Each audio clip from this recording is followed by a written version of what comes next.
In this video, I wanted to give you a little bit more information about the different exercise scenarios where you might use the energy systems that we talked about in the previous chapter. Before we go into that, I wanted to give you a quick orientation into how to read a figure, and especially how to read this figure because it is a little bit scary looking when you first look at it. First thing that I do when I'm looking at a figure is pay attention to what the x-axis is. In this situation, the x-axis is referring to all-out activity duration. So what does that mean? When we're talking about all-out activity duration, we are talking about the length of time that you can sustain a particular activity. So if we're talking about an activity that can be sustained for 10 seconds, that means that you are exercising as hard as you possibly can for 10 seconds. If we're talking about an all-out activity that can be sustained for 120 minutes, that means that you're exercising as hard as you can for 120 minutes. So that's the gist, essentially, of the x-axis. Now let's move on to the y-axis. For the y-axis, we're looking at relative ATP contribution. So this just means the percent of the ATP that you get from a particular energy system.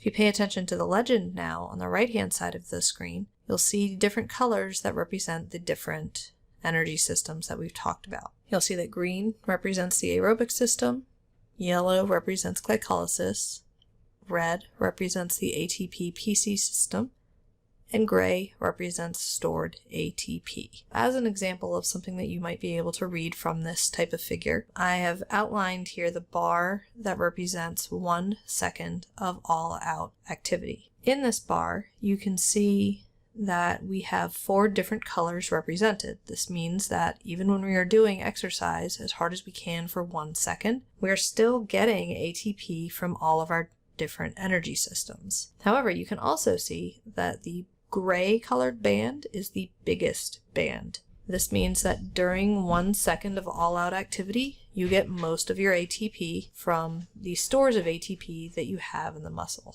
In contrast, you'll see that I've now drawn a box around the bar that represents 1 minute of all-out activity. In this bar, you can still see 4 different colors, which means that we're still using all of our different energy systems in some way or another. But now you can see that the yellow band is the biggest band. This means that during 1 minute of all-out activity, we get most of our ATP from glycolysis. In this final band, you can see that we are again still getting ATP from multiple different sources to support the exercise that we're doing, but you can now see that the green band is the biggest band, which means that during 2 hours of all-out activity, you're getting most of your ATP from the aerobic energy system. So let's talk about the ATP-PC system for a minute. As a review, for the ATP-PC system, you start with a molecule of creatine phosphate and a molecule of ADP. The enzyme creatine kinase causes those 2 molecules to react with one another, and you end up getting a molecule of ATP produced, and you are left with a molecule of creatine. This system is a one-step system, which means that it can happen very quickly. And when you start exercising, after about the first second of exercise, you can see that we start to get ATP produced from this system. So because this system is such a simple, fast system, the ATP-PC system is able to become the predominant source of ATP relatively quickly. And if you're doing exercise that is an all-out type of activity that can be sustained for anywhere from 2 seconds to 20 seconds, most of the ATP that you get for this exercise is going to come from your ATP-PC system.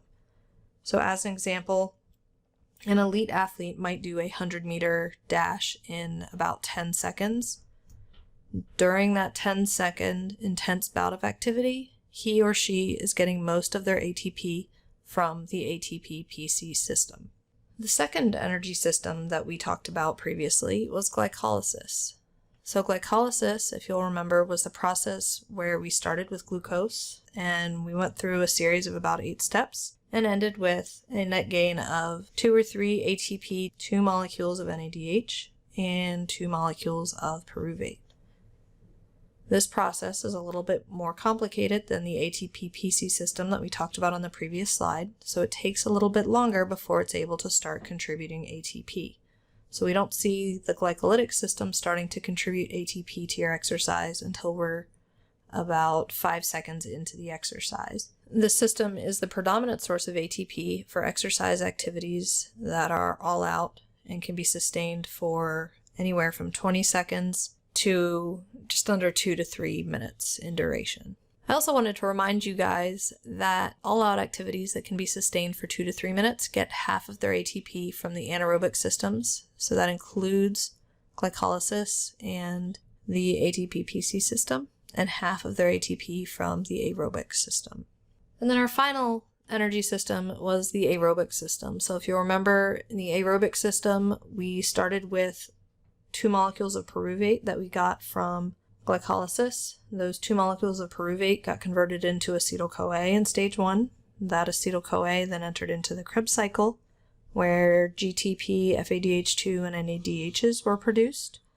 And then those NADHs and FADH2s were able to go into the electron transport chain, along with the NADH molecules that were produced in glycolysis. For the aerobic system, not only do you have to pay attention to when we use it during exercise, but it's also important to note that the aerobic system is the system that is primarily responsible for providing you with the ATP that your body needs to function at rest. If you look at the bar that I've kind of drawn a square around on the far left-hand side of the figure, you'll see that that bar represents rest, and that bar is mostly green, indicating that most of the ATP that you use at rest is coming from your aerobic energy system. And finally, the aerobic system is able to start contributing to ATP production at about 45 seconds, so you won't see it being a big player until you've been exercising for at least 45 seconds, and that has something to do with the complexity of that system. And this system is the predominant source of ATP for exercises that last longer than 2 to 3 minutes. It is also really important to note that even when you are exercising for a really long time, say 2 hours or longer, you still see that we have some ATP coming from the glycolytic system, and we have some ATP coming from our ATP stores and the ATP-PC system. We talk about that a little bit more in a different video, but when you start exercising, there is a period of time where your aerobic energy system hasn't quite gotten to the point where it's able to give you enough ATP to sustain your activity. And so during that exercise, you're actually using ATP from your anaerobic sources. And so that's why we have some ATP coming from glycolysis in the ATP-PC system, even in this very, very long duration type of exercise.